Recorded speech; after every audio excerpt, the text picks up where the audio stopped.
किसी horror movie की तरह है कि आप एक डार्क रूम में इंटर करते हैं जहां पर एक डिवाइस से कुछ लाइट आती हुई दिखाई देती है, आपको कुछ आवाज़ें सुनाई देती हैं और ये डिवाइस आपके बच्चे के हाथ में है।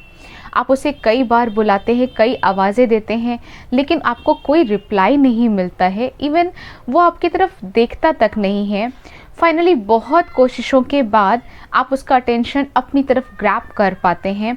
वो अनविलिंगली आपको सिर उठा करके देखता है और जैसे ही वो आपकी तरफ देखता है आप अचानक से पीछे हो जाते हैं। आपके बच्चे की आंखों में एक ब्लैंक लुक है, वो अब ज़ोंबी बन चुका है, लेकिन उसे ब्रेन की क्रेविंग नहीं है, उसे क्रेविंग है टेक्नोलॉजी की। हाँ, ये कॉमन प्रॉब्लम बन चुकी है शायद हर दूसरे फैमिली की, जहाँ पर बच्चे फ़ोन के लिए क्रेविंग फील कर रहे हैं, फ़ोन एडिक्ट होते जा रहे हैं। हम सभी अपने बच्चों को हमेशा आउटडोर प्ले के लिए, एक्टिविटीज़ के लिए इंकरेज करते रहते हैं, लेकिन बट लेट्स बी ऑनेस्ट, हम सभी अपनी लाइफ इतनी ज़्यादा बिजी लाइफ जी रहे हैं, हमारे लिए हमेशा ये पॉसिबल नहीं होता कि हम अपना काम करते रहें और बच्चे हमसे हमेशा चिपके रहें। अगर मैं ऐसा बोलूँगी कि मेरी बच्ची कभी टेक्नोलॉजी यूज़ नहीं करती तो शायद मैं झूठ बोलूँगी। जब मैंने इस टॉपिक पे रिसर्च शुरू किया, then I was shocked that what I found regarding the negative effects that screen time had on our children. तो आइए सबसे पहले आज के इस वीडियो में हम जानते हैं कि स्क्रीन टाइम के नेगेटिव इफ़ेक्ट्स क्या हैं हमारे बच्चों पे, स्क्रीन टाइम की लिमिट कितनी होनी चाहिए हमारे बच्चों के लिए जो कि एज के अकॉर्डिंग हो, एंड इसका क्विक सॉल्यूशन क्या हो सकता है। अगर आप इस बात से परेशान हैं कि अपने बच्चे को स्क्रीन एडिक्ट ना बनाएं, उसके साइड इफ़ेक्ट से कैसे बचाएं या स्क्रीन रिड्यूस कैसे करें, तो आज के इस वीडियो को पूरा ज़रूर देखिएगा।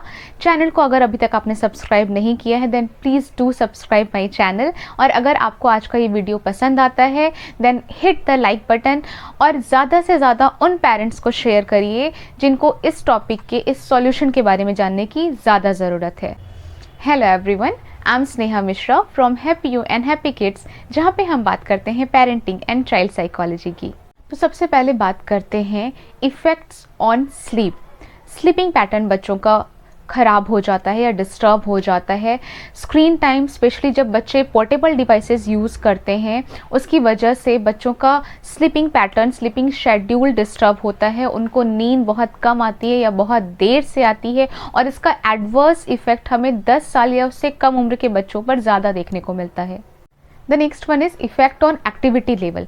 क्योंकि बच्चे हमेशा स्क्रीन टाइम के टाइम में बैठे हुए होते हैं, वो एक्टिव नहीं होते हैं, तो कुछ रिसर्च में ऐसा भी पाया गया है कि ऐसे बच्चे जो अपना most of the time screen के सामने बिताते हैं, उनमें ओबेसिटी यानी मोटापे की प्रॉब्लम ज़्यादा देखी जाती है।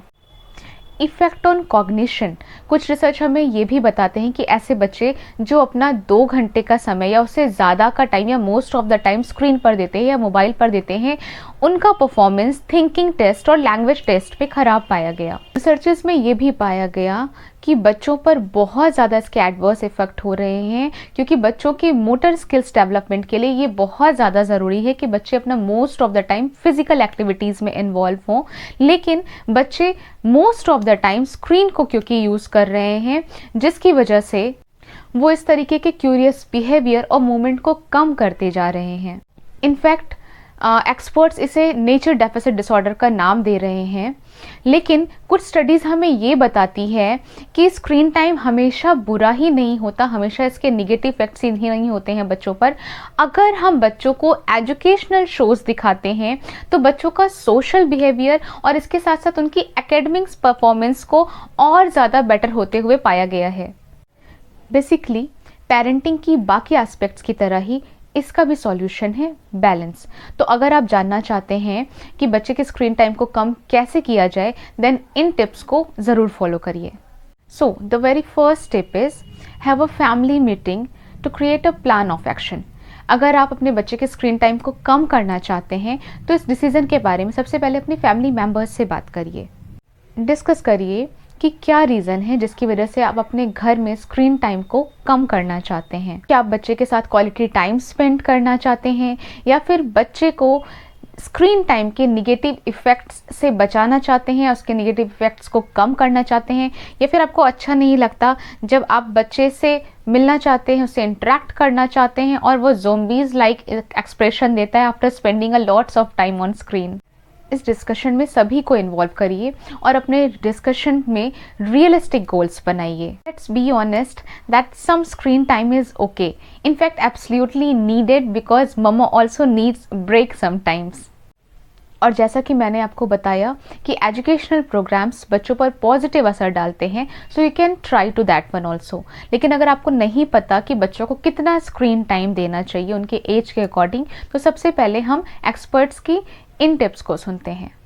तो सबसे पहले हम शुरुआत करते हैं टॉडलर्स, 2 साल या से छोटे बच्चों की. ऐसे बच्चों के लिए फिजिकल प्ले बहुत ज़्यादा इम्पॉर्टेंट है. तो आप कोशिश करिए कि आप अपने बच्चे को स्क्रीन टाइम बिल्कुल भी ना दें, उसे ज़्यादा से ज़्यादा फिजिकली एक्टिव रखें, मूवमेंट करने का मौका दें. हाँ, अगर आप चाहें तो आप कुछ पोएम्स, कुछ राइम्स, कुछ गाने या एजुकेशनल प्रोग्राम्स ऑडियो के रूप में बच्चे को सुना सकते हैं.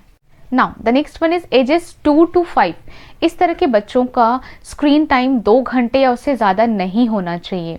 And try to make sure कि जब आपका बच्चा इस तरह का कोई भी एजुकेशनल प्रोग्राम देख रहा हो स्क्रीन पर, तो उसके साथ में पेरेंट्स का इन्वॉल्वमेंट बहुत ज़्यादा ज़रूरी है.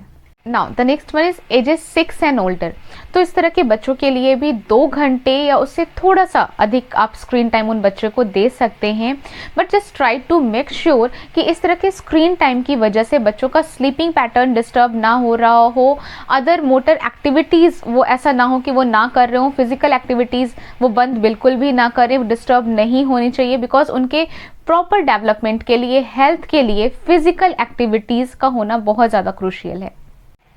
इसके साथ ही बच्चे जितना टाइम मीडिया पर यूज़ कर रहे हैं या स्क्रीन को दे रहे हैं, उसके टाइम लिमिट में कंसिस्टेंसी रखिए. And now the last one, ages 10 to 18. The experts recommend no more than 3 hours per day. Plan for a day to initiate rehabilitation. अपने इस एक्शन प्लान को स्टार्ट करने के लिए एक दिन एडवांस में एक डेट चूज़ कर लीजिए. इससे आपके बच्चों को भी टाइम मिल जाएगा प्रिपेयर होने का, जिससे वो नए रूटीन को ईजिली फॉलो कर पाएंगे. The next one, make a list of things to do instead. जब बच्चों का हम स्क्रीन टाइम कम कर देते हैं तो बच्चों को उस टाइम पे बोर्डम फील होना स्टार्ट हो जाता है और बच्चों को लगता है कि अब मुझे करना क्या है. तो इस ट्रांजिशन को और ज़्यादा ईजी बनाने के लिए कुछ अदर एक्टिविटीज़ की एक लिस्ट तैयार करिए. क्योंकि अगर आप ऐसे कुछ आइडियाज़ या एक्टिविटीज़ की एक लिस्ट बना लेंगी तो आपके और आपके बच्चों के लिए ये इजी टू गो ऑप्शन हो जाएगा. जैसे कि आप कुछ स्पोर्ट्स इक्विपमेंट यूज़ कर सकते हैं या फिर कुछ आउटडोर एक्टिविटीज़ से रिलेटेड टॉयज़ यूज़ कर सकते हैं, जैसे कि चॉक, बबल्स या बैलून्स.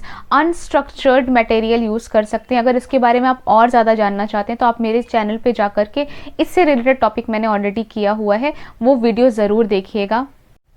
या फिर कुछ इंडोर एक्टिविटीज़ जैसे कि लीगो या फिर पजल्स या ब्लॉक्स या कलरिंग बुक्स या प्लेडो यूज़ कर सकते हैं.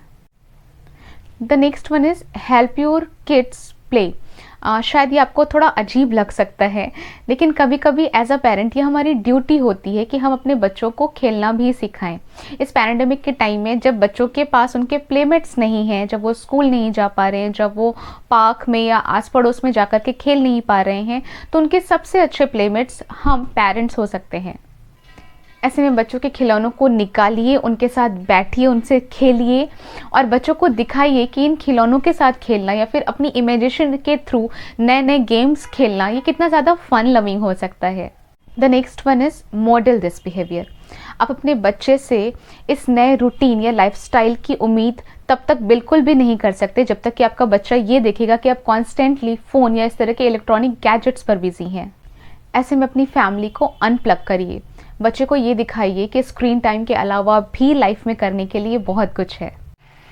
इसे अपॉर्चुनिटी की तरह लीजिए. उनके साथ कई तरह के एक्टिविटीज़ में इंगेज होइए और अपने प्यारे से रिश्ते को और मजबूत करिए. Because in parenting it is the most important rule कि बच्चे हमें सुन करके नहीं बल्कि हमें देख करके सीखते हैं.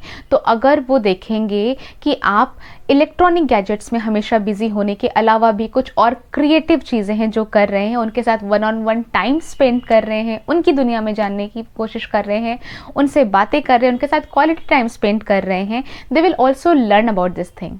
Last tip of the day is out of sight means out of mind.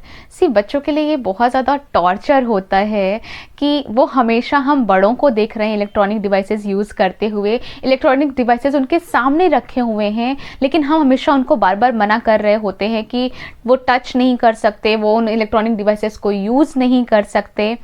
Because बच्चों में जो इम्पल्स कंट्रोल लेवल होता है वो बहुत वीक होता है। So if it is accessible they will grab for it. तो इसके लिए हम क्या कर सकते हैं, अपने इलेक्ट्रॉनिक डिवाइसेस को, इस तरह के सारे गैजेट्स को एक नए लोकेशन पे, एक नई जगह पर रख सकते हैं अपने फैमिली मेम्बर से डिस्कस करने के बाद, सो दैट बच्चों को जब वो नज़र नहीं आएगा it won't be this much tempting for them. इन सारे टिप्स को यूज़ करने के कुछ दिनों बाद ही मुझे बहुत अच्छे रिज़ल्ट्स मिले। तो अगर आप ये जानना चाहते हैं कि वो अच्छे रिज़ल्ट्स क्या थे, मैंने अपने घर में स्क्रीन टाइम को कैसे कम किया अपनी बेटी के साथ और मुझे उसके कौन कौन से अच्छे रिज़ल्ट्स मिले, तो आप इंस्टाग्राम पर फॉलो करके मुझे मेरे रील वीडियोस देख सकते हैं, जहाँ पर ऐसी बहुत सारी एक्टिविटीज़ आपको देखने को मिल जाएगी जो टॉडलर्स से और बच्चों से रिलेटेड है, जिसे आप अपने बच्चे के साथ ईजिली इंजॉय कर सकते हैं।